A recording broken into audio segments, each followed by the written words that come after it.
Hi నమస్తే అండి. మీ Lakshmi. Welcome to back Lakshmi Bhaskar kitchen.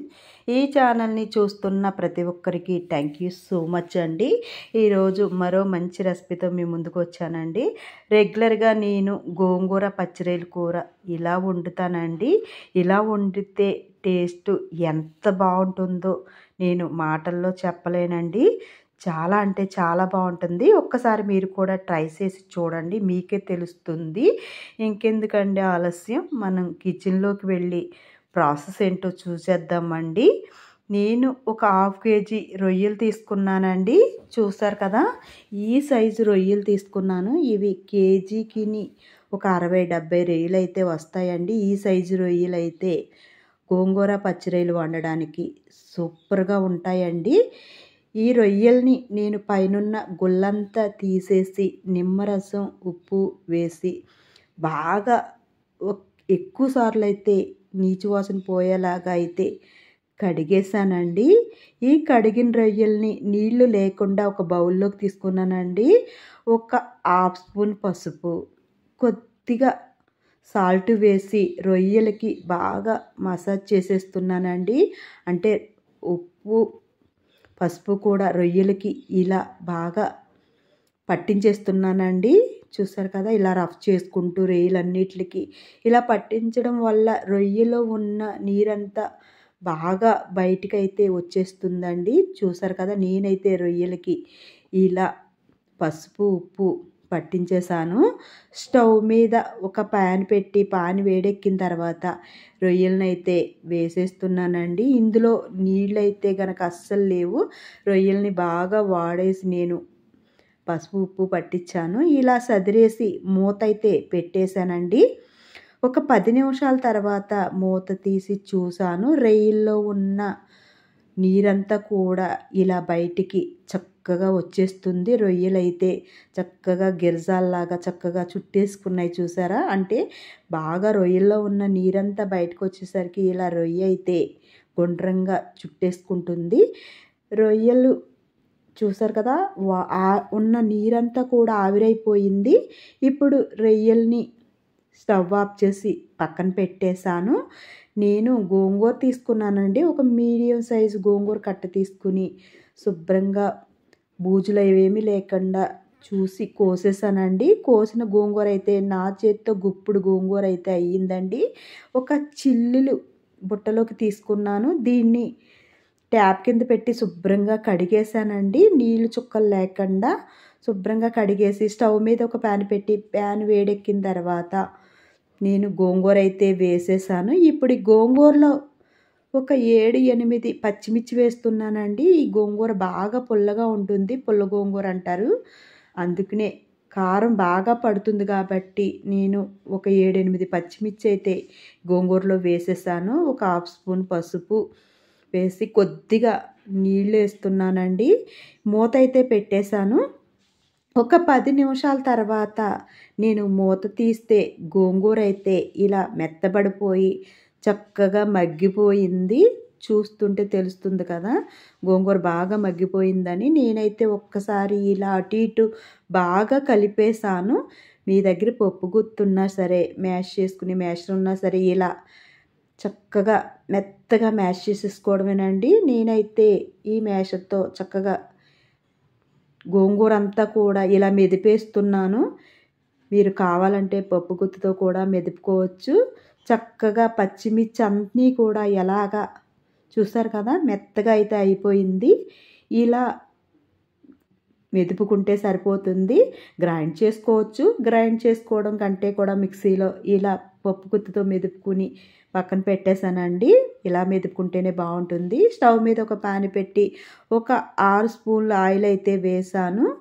Oil వేడెక్కిన తర్వాత నేను చూసారు కదా, మగ్గించిన రొయ్యలు ఉన్నాయి కదండి, ఆవిరితో మగ్గించిన రొయ్యలు వేసి ఈ ఆయిల్లో బాగా గోల్డెన్ బ్రౌన్ కలర్ వచ్చేలాగా వేపేయాలండి. ఇలా వేపడం వల్ల రొయ్య తింటుంటే చాలా బాగుంటుంది. టేస్ట్ కూడా నెక్స్ట్ లెవెల్లో ఉంటుందన్నమాట. చూసారు కదా, ఇలా బాగా నేనైతే బ్రౌన్ కలర్ వచ్చేలాగా రొయ్యలను అయితే వేపేసి ఏగిన రొయ్యల్ని ఒక బౌల్లోకి అయితే తీసేసుకుంటున్నాను పక్కకి. ఇప్పుడు అదే ఆయిల్లో మనం పోపు వేసుకోవచ్చండి. అదే ఆయిల్లో నేను ఒక స్పూన్ జీలకర్ర, ఒక స్పూను ఆవాలు, ఒక 10 ఎల్లుల్లి రేఖలండి కచ్చపచ్చ దంచి వేసాను. నేనైతే పొట్టుతో వేసాను. పొట్టు తీసి కూడా వేసుకోవచ్చండి మీరు. ఒక 3 ఎండుమిరపకాయలు, 3 పచ్చిమిర్చి చీల్చి, కొద్దిగా కరివేపాకు వేసి ఆయిల్లో ఇలా లైట్గా కలర్ వచ్చేలాగా వేపుకోవాలండి. ఏగిన పోపులో నేను ఒక పెద్ద సైజు ఉల్లిపాయని చిన్నగా కట్ చేశాను ముక్కలుగా. ఈ ముక్కలు వేసి ఉల్లి ముక్కలు మెత్తబడేంత వరకు కూడా ఆయిల్లో ఫ్రై చేయాలండి. చూసారు కదా, ఇలా మెత్తబడతాయి. ఇలా మెత్తబడిన తర్వాత మనం చిన్న టమాటా అండి, ఒక చిన్న టమాటా నేను చిన్ని ముక్కలుగా కట్ చేశాను. ఈ ముక్కలను కూడా ఉల్లి ముక్కలు మెత్తబడ్డ తర్వాత వేసేసాను. ఒక్కసారి పైకి కిందికి ఇలా ఉల్లి ముక్కలతో పాటు టమాటా ముక్కలు కూడా మెత్తబడేంత వరకు కూడా మగ్గించేయాలండి. చూసారు కదా, టమాటా ముక్కలు ఉల్లి ముక్కలు బాగా అయితే మగ్గిపోయాయి. ఇప్పుడు ఒక స్పూను అల్లం వెల్లుల్లి పేస్ట్ అండి, ఇది ఫ్రెష్గా దంచిన అల్లం వెల్లుల్లి పేస్ట్ వేస్తున్నాను. ఒక హాఫ్ స్పూన్ పసుపు వేస్తున్నాను. పసుపు అల్లం వెల్లుల్లి పేస్ట్ కూడా పచ్చివాసన పోయేలాగా ఆయిల్లో అటు ఇటు కలుపుతూ ఒక 1 మినిట్ ఫ్రై చేసేయాలి. చూసారు కదా, ఇలా ఫ్రై చేసిన తర్వాత మనం ఫ్రై చేసి పెట్టాం కదండి రొయ్యల్ని, అవి తీసుకొచ్చి అయితే నేను వేసేస్తున్నాను. ఆల్రెడీ రొయ్యలు ఫ్రై అయిపోయాయి కాబట్టి ఎక్కువగా ఏమీ ఫ్రై అవసరం లేదండి. ఇందులో బాగా ఉల్లి ముక్కలు టమాటా ముక్కల్లో అటు ఇటు కలుపుతూ ఒక స్పూను ధనియాల పొడి వేస్తున్నాను, ఒక హాఫ్ స్పూను జీలకర్ర పొడి, 2 స్పూన్లు కారం వేస్తున్నానండి. ఆల్రెడీ గోంగూర కారం ఎక్కువ పడుతుంది, పచ్చిమిర్చి వేసాం కాబట్టి 2 స్పూన్లు వేసాను. రుచికి సరిపడగా రాళ్ళుప్పు అయితే వేసానండి. మనం ఉప్పు కావాలంటే మళ్ళీ చూసుకోవచ్చు కూడా. ఇప్పుడు పైకి కిందకి బాగా కలిపి ఒక 1 మినిట్ ఏగిన తర్వాత మ్యాష్ చేసి పక్కన పెట్టుకున్న గోంగూర పేస్ట్ అయితే వేసేస్తున్నాను. గోంగూర రొయ్యల్లో బాగా ఇలా కలుపుతూ ఒక 2 నిమిషాలైతే మగ్గించేయాలండి. ఇప్పుడు ఒక కప్పు నీళ్ళైతే వేస్తున్నానండి. ఎక్కువ అయితే వేయనవసరం లేదు. ఆల్రెడీ గోంగూర రొయ్యలు కూడా ఉడికిపోయి ఉన్నాయి కాబట్టి కొంచెం మగ్గితే సరిపోతుంది. ఇప్పుడు ఉప్పు చూస్తున్నానండి.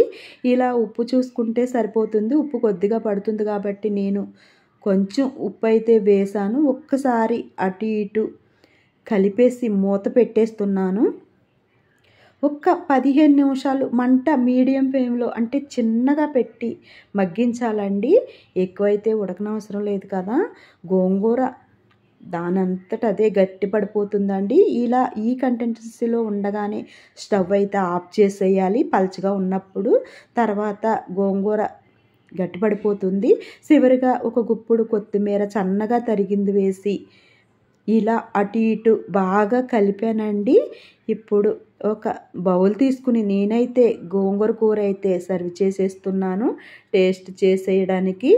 అసలు చూస్తుంటేనే చాలా బాగుంది కదండి గోంగూర కూర.